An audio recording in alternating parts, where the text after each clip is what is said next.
সেই জন্য বলেছেন নিয়তুল মুমিনি খায়রুম মিন আমলিহি। আমল এখন করে নাই, আমল এখনো করে নাই, শুধু নিয়ত করেছেন, আমল করা নিয়ত করেছেন। কারণ নিয়ত পরিশোধন হওয়ার কারণে সওয়াব অটোমেটিকলি আমার আমলনামায় যুক্ত হচ্ছে। জোরে বলুন সুবহানাল্লাহ।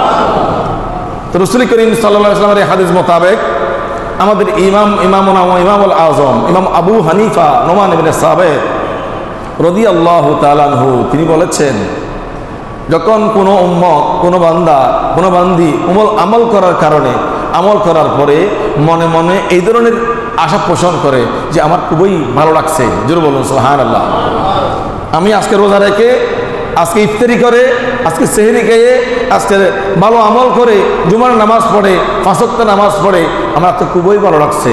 তো ইমাম আজম বলেন, যখন আমল করার পরে, ভালো আমল করার পরে তোমার অন্তরটা প্রাউড ফিল হচ্ছে, তুমি নিজেকে খুশি মনে করতেছো, নিজের অন্তর খুশি হয়ে গেছে, মনে করবা তোমার সেই আমল আল্লাহর দরবারে কবুল হয়েছে। জোরে বলুন। আরেকটি হাদিস রয়েছে, রাসূল পাক বলেছেন, প্রথম আমল কবুল হয়েছে সেটার প্রমাণ পাবে দ্বিতীয় আমলে। সুবহানাল্লাহ বলবেন না? প্রথম আমল কবুল হয়েছে সেটা বুঝবে দ্বিতীয় আমলে। গত রমজান কবুল হয়েছে সেটা বুঝবেন আপনি এই রমজানে। কারণ রাসূল পাক বলেছেন, এক রমজান আর এক রমজানের জন্য কাফারা স্বরূপ, এক ওয়াক্ত নামাজ আর ওয়াক্ত নামাজের জন্য কাফারা স্বরূপ, এক জুমার নামাজ আর এক জুমার নামাজের জন্য কাফারা স্বরূপ। সুবহানাল্লাহ বলেন। সেই জন্য একটি আমল কবুল হয়েছে সেটা বুঝবেন পরবর্তী আমল করার সমর্থ আল্লাহ পাক আপনাকে দেওয়া, বা আপনার সেই আমলের মধ্যে স্যাটিসফাই হওয়া, সেটা হচ্ছে পূর্ববর্তী আমল কবুল হয়েছে তার প্রমাণ, পরবর্তী আমল আপনার ভালো লাগা। জোরে বলুন সুবহানাল্লাহ। আপনি জোহর নামাজ পড়েছেন কিন্তু ইচ্ছে করে আপনি আসরের নামাজ পড়েন নাই, তাহলে বুঝে নিবেন রাসূলের হাদিস মোতাবেক, তাহলে বুঝে নিবেন আপনার জোহরের নামাজ কি হয় নাই। কথা বলেন না? আপনার জোহর নামাজ, কারণ আপনাকে জোহর নামাজ কাউ করতে পারে নাই।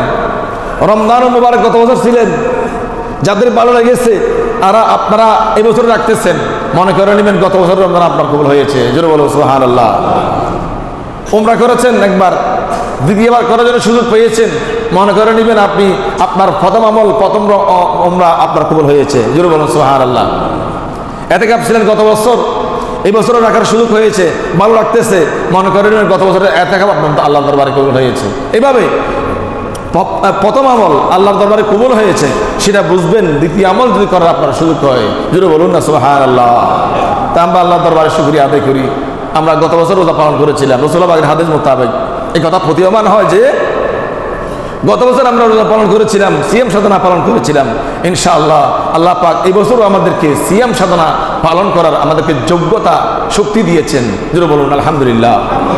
নির্দ্বিধায় হাদিস মোতাবেক আমরা এটা বিশ্বাস করি যে এই বছর আমল করার সুযোগ হয়েছে, রোজা রাখার সুযোগ হয়েছে গত বছর রোজা কবুল হওয়ার কারণে। জোরে বলুন না সুবহানাল্লাহ।